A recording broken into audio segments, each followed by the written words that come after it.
The 2024 Cadillac CT4, a forgotten sports sedan. Not too many people really think about or consider Cadillac sports sedans because everyone is obviously enamored by the European rivals like the 3 Series, the Audis, and the Mercs. But honestly, I really love these Cadillac sedans. They genuinely do drive well. And for 2024, there's really nothing new aside from a 20th anniversary edition, or I guess it's just some badging for the V Series cars. And they've also introduced a new yellow paint job. Aside from that, there's nothing new for the 2024 model year. But why should one consider this?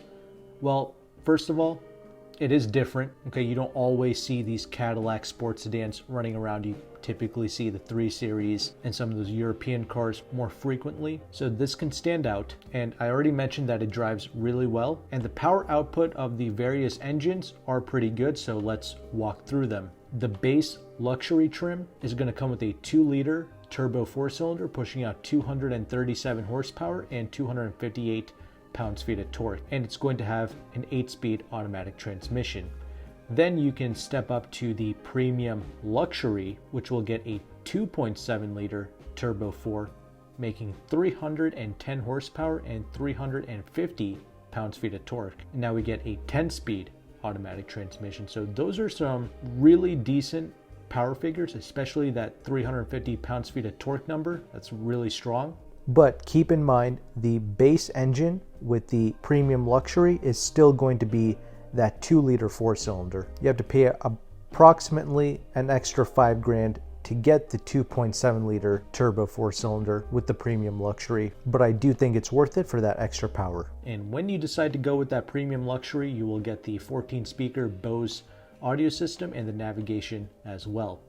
Rear-wheel drive is going to come standard with these CT4s, but all-wheel drive can be added for an additional $2,000. Next step up is a sport trim level, which personally I don't really think is worth it because for whatever reason you can't get the larger engine, you just get upgraded brakes, so that's not worth it. So the next step up to get more power and features is to go with a CT4V, which sadly still comes with the 2.7-liter turbo 4-cylinder engine, but now it's making 325 horsepower, 380 pounds-feet of torque. Still got the 10-speed auto, and the suspension is going to be stiffer for better handling. But fortunately, Cadillac is masterful when it comes to suspension. You can get a great riding car that also handles amazing. So I appreciate that, but I don't really appreciate the 4-cylinder in the CT4V. The top trim level is the CT4V Blackwing, which is like your BMW M3 competitor. This is going to come with a twin-turbo 3.6-liter V6 engine with 472 horsepower, 445 pounds-feet of torque, and with this you can get a 6-speed manual transmission as standard, or you can get the optional 10-speed auto as well. But there's no all-wheel drive with the Blackwing. It's only available in rear-wheel drive. So as we just saw, performance is not bad, okay? Like a CT4V with that 2.7-liter 4-cylinder, it'll do 60 in about 4.8 seconds. The Blackwing will do 60 in 3.9 seconds. These are some pretty quick cars, and the starting price for each of these trim levels is not bad. The base luxury trim level starts at a little under $36,000, and the CT4V, which is pretty much the model that I recommend for most people, that's going to be around $48,490. The Blackwing starts at $62,890, which is not bad considering the fact a BMW M3 can be $70,000, $80,000, even $90,000. Granted, you can load up these Cadillacs as well. A Blackwing can go up to $73,000, but again, starting prices are good. But one thing I don't like is that delivery fee that Cadillac has, the destination fee.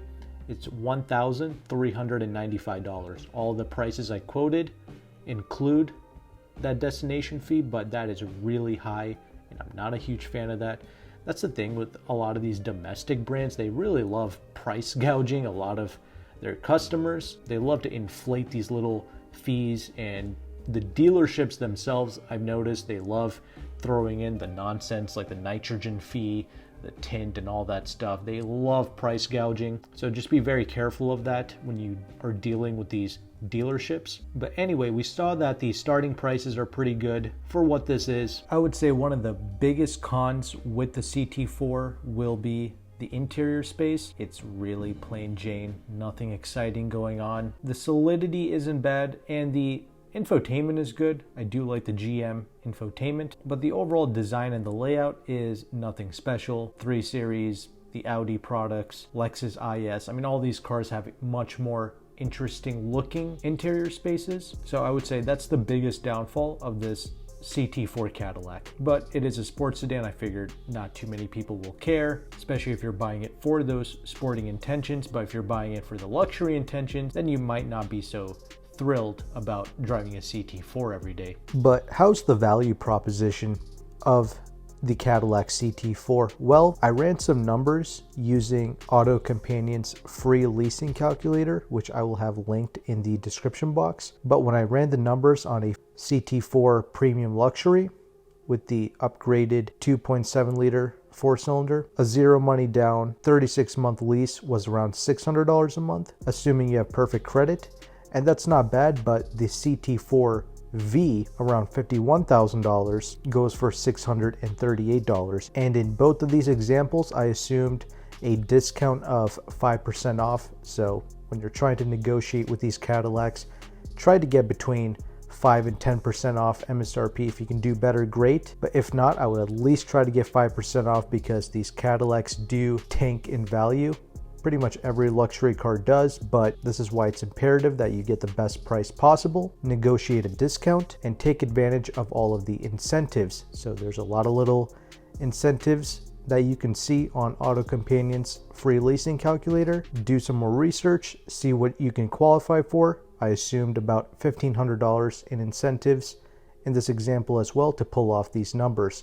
So how does this stack up against the rivals? Well, an Audi A5 and a Lexus IS 350 F Sport, they will all lease around $630 to $650 a month. But you can also get an Audi SQ5 for around $600 a month as well. So me personally, I would probably go for that. I understand that is an SUV, but that is a very nice $65,000 SUV and a performance model that you are getting for that price. And Audi has just been incentivizing the heck out of their cars recently as of August 2023. But what I like about these Cadillac leases is that there's pretty much no interest. It's less than 1% interest being charged on these leases. So that really helps in making these deals competitive.